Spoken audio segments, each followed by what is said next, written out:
Okay, hello guys. Future Eyes F150S installed sa ADB 160. Ito po siya nasa ilalim. Shoutout po kay Sir Jan Carandang of Santo Tomas, Batangas. Maraming salamat po sa tiwala.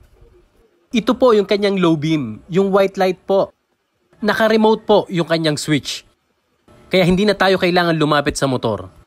Tapos po high niya is yellow light. Tapos, mixed light, yung white at yellow.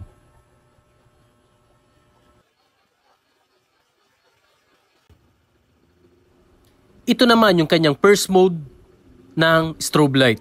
Sabay po na magbiblink yung dalawang ilaw. Yung second mode naman po, alternate naman po ang blinking ng ilaw. Sa isang bulb lang po nakatutok yung camera, kaya ganyan po siya. And naka-loud horn din po ito. Bosch Europa. Wala ka nang hahanapin pa.